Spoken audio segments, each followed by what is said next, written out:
আল্লাহ মূসা পয়গম্বরের মার কাছে দ্বিতীয়বার ওহী নাযিল করেন, ও মূসার মা, পরবর্তী টেনশন দূর করার জন্য আমি আরেকটা আদেশ দেই, সুন্দর করে একটা বক্স বানাও, বাস্ক বানাও, সন্তানটাকে বাক্সর ভিতরে বইরা নদীর মুখে ছেড়ে দাও, পানির মধ্যে ছেড়ে দাও।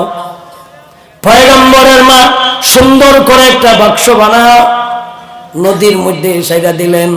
আল্লাহর কি কারিশমা, আল্লাহর কি রহমত, আল্লাহর কি হিকমত বোঝা বড় কঠিন। আল্লাহর উদ্দেশ্য হইল এই সন্তানের জন্য এতগুলি মানুষ হত্যা করেছস, তাইলে যাই না রাখিস তোর মাধ্যমে সন্তানকে লালন পালন করবো, এটা আমি সিদ্ধান্ত নিয়েছি। কারণ তুমি কি বুঝতেছস না, 18 বছর যখন তারে আনাইছি, তাইলে যত জাতির বিপদ হোক না কেন আমি নিজেই তারে রক্ষা করব। শেষ পর্যন্ত তরে দেওয়া ওই তার সাত ফেন আমি তার বরণ পোষণ করাইলাম, তার যা কাপড় চোপড় লাগে তরে দিয়েই কিনালাম। আপনার উদ্দেশ্য ফেরাউনারে দেই কিনাই, তো তুই কাওয়াই পেদা, তুই চাইছস এরে মারতে, তরে দেই কাওয়ায়াম। আর এরে কাওয়ায়াম না, তার 14 গোষ্ঠী তোরে দিয়ে কাওয়ায়াম। কেমনে কাওয়ায়? এই যে মা যখন সন্তানটাকে বক্সের ভিতরে ঢোকায়, তখন আল্লাহ তৃতীয়বার ওহী নাযিল করে বললেন, ও মূসার মা, আমি তোমার সাথে ওয়াদা করলাম এই সন্তানটাকে পানির মধ্যে ফালাইয়া দেওয়ার পরেও আমি আল্লাহ তোমার বুকে এই সন্তানটাকে ফিরাইয়া দিব। আমি এই সন্তান তোমার কুলো ফিরাইয়া দিব, এটা আমার ওয়াদা। ফালাই দাও। আগুনটাকে যদি তার হেফাজত করতে পারছি, তাইলে পানির থেকে উঠাইয়া তোর কোলে কি দিতে পারতাম না বেডি? তখন তিনি শান্ত। আল্লাহ যখন ওয়াদা দিছে সন্তান আমার বুকে আইব, কিভাবে আইব এটা লম্বা ঘটনা, আমি আর দিকে যাইতাম পারতাছি না। আমি শুধু উদাহরণ দেওয়ার জন্য ইহানো গেছিলাম, ঘটনা আমার ইহানো না। আপাতত কেন রেখা দিলাম?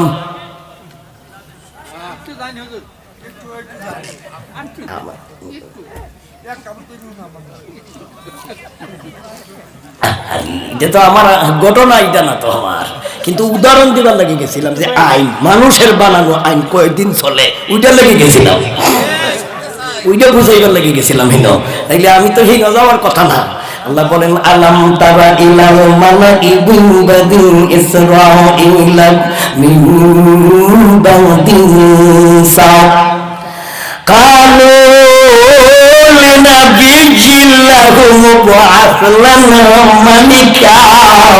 মালিকান মুকাতিল ফি সাবিলিল্লাহ কালা কালা সাইতুম ওয়া কাতিবা আলাইকুমুল কিতাবু আল্লাহ তুকাতিলু কালু ওয়া মান লানা আল্লাহ মুকাতিল ফি সাবিলিল্লাহ ওয়া কাদ আখরাজনা মিন দিয়ারিনা ওয়া আবনাইনা। আল্লাহ আমাদের নবীকে জানিয়ে দিলেন, এখন তো নবী নাই, আয়াত আছে কোরআন। এখন আল্লাহ কারে বুঝাইলেন?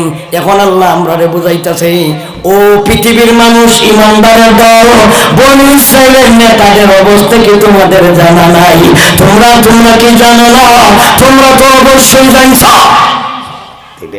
এই নেতাটার আলোচনা কিছু করে নাই, তাইলে আমরা নেতাটির কথাটা কইতে সহজ হইব, কিন্তু কোনো না, যেহেতু আমরা দেশে কোনো নেতা নেত্রী নাই, আমাদের দেশে নেতা নেত্রী নাই। আরে সর্বনাশ বেটা, নেতার বারে ঠিক ভেঙে জায়গা। কি পরিমাণ নেতা বর যাচ্ছে না, ঠিক যে নেতা সহ ভেঙে উঠে জায়গা। এটা বলছে না, বলছে না।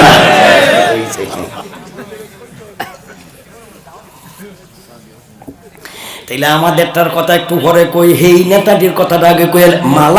মালাই শব্দের অর্থ হইল নেতা। মালাই অর্থ কি? স্মরণ থাকবো তো ইনশাল্লাহ।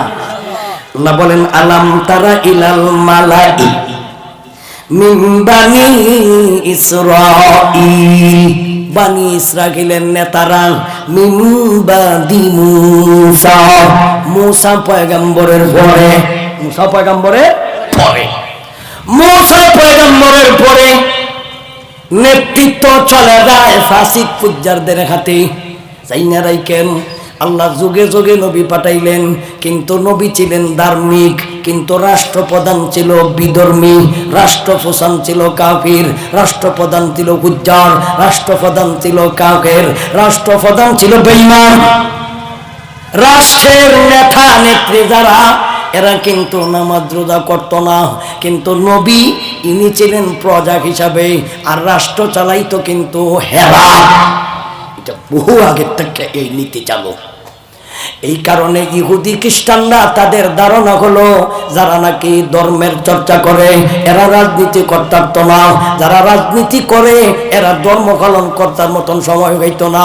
এই সমস্ত আকীদা মুসলমানের আকীদা নয়, এই জাতীয় আকীদা, এটা ইমানদারের আকীদা নয়, এটা হলো ইহুদি খ্রিস্টানদের আকীদা।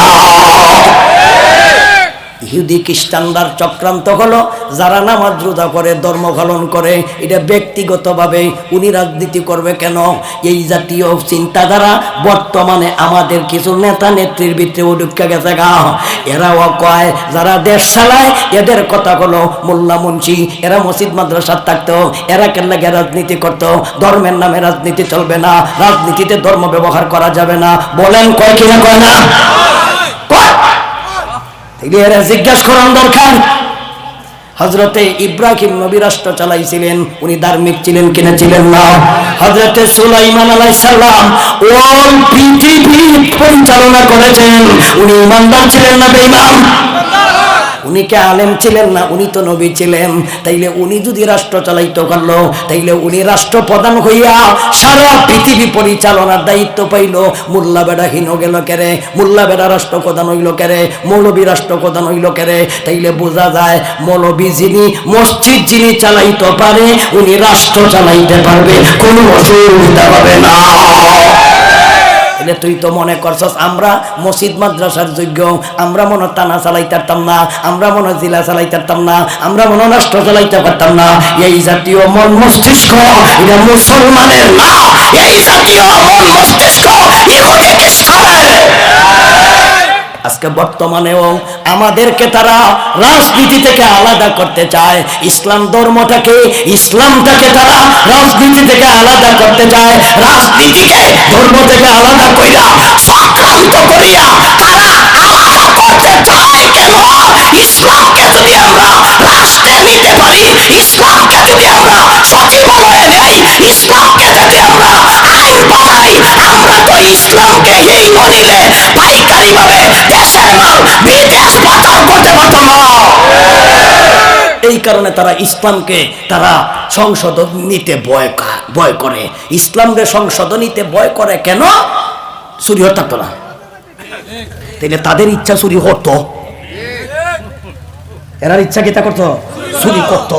কারণ ইসলাম রেহন নিলে ইসলামে কই বাদ কাটতে লাও, ইসলামে কেতা কইব আট কাটতে লাও সুরের। তাহলে বড় সুর কোন সুর? আমরা তো সুরের বিচার করি যারা গরু চুরি করে, ছাগল চুরি করে, উলা সুর, মুলা সুর, এটার বিচার। আর একটা সুরের কথা কই, আপনারা সময় আসেনি? অসুবিধা হচ্ছে না তো? অসুবিধা হইলে কই না, আবার ডাবল অসুবিধা আমি যাই আমরা। আপনারা অসুবিধা হইতো, এটা আমার দরকার। একদল ডাকাত চিন্তা করলো তারা ডাকাতি করতো, গ্রামগঞ্জ বাড়ি ঘরে ডাকাতি করে ওসব কম পাইমু। চিন্তা করে দেখলো জায়গা ব্যাংক, এখানে জমা আছে, কিন্তু ব্যাংক ডাকাতি করা কিন্তু রিস্ক আছে, জীবনের মরারও সম্ভাবনা আছে।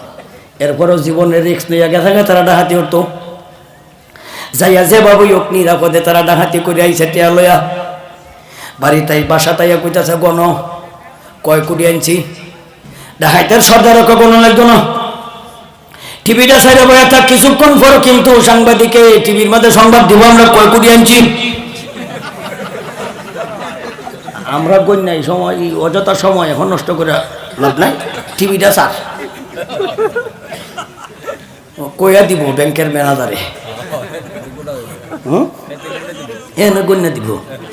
এইবারে কিছুক্ষণ পরে দেখা যায় ব্যাংকের ম্যানেজারে কইতাছে আজকে তো আমাদের ব্যাংক ডাকাতি হয়েছে, 7 কোটি টাকা ডাকাইতে ডাকাতি করে নিয়ে গেছে।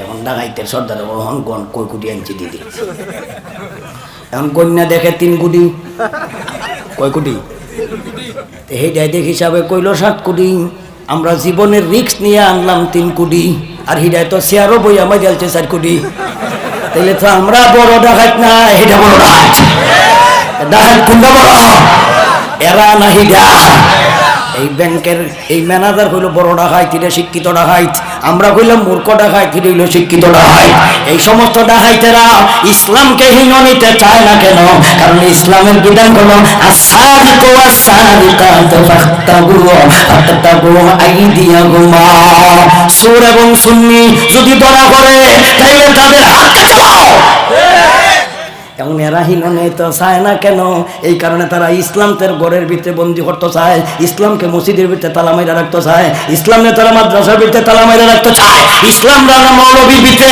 সীমাবদ্ধ রাখতে চায় ইসলামে তারা তানাত নিতে চায় না ইসলাম তারা সংবিধানও নিতে চায় না ইসলামকে তারা সংসদও নিতে চায় না কেন নিতে চায় না পাইকারি ভাবে তারা ডাকাতি আর চুরি করতে চায় এখন মানছে বুঝালছে এখন মানছে কি বুঝালছে এবার মানছে সিদ্ধান্ত নিছে আমরা ইসলাম রইনিয়াম এবার মানছে সিদ্ধান্ত নিছে ইসলাম রে একবার নিয়ে দেই কিতা হয় কিতা কোন না 50 বছর তো তোমরা তন্ত্র মন্ত্র দিয়া চালাইছো এই বছর আমরা দেখি না ইসলাম দিয়া দেখবার পরীক্ষা করে দেখো না কিতা করি দেহ তো হেরা রই দেখছো আমরা রেহবার দেখো না পড়া আমরা খালি মসজিদ মাঝে সাথে আর জানাজার নামাজ ঈদের নামাজ হয়ে যাচ্ছে এবার হিলো নিয়মে আমরা দোয়া মোনাজাত হয়ে যাচ্ছে হ্যাঁ হিলো নিয়ে হিলো কি দোয়ার দরকার নাই হিলো দোয়ার দরকার নাই হেরা তো দোয়া হবে মাঝে মাঝে দেখছি মন্ত্রী এক মন্ত্রী জানাজার নামাজ ঈদের ঈদুল আজহা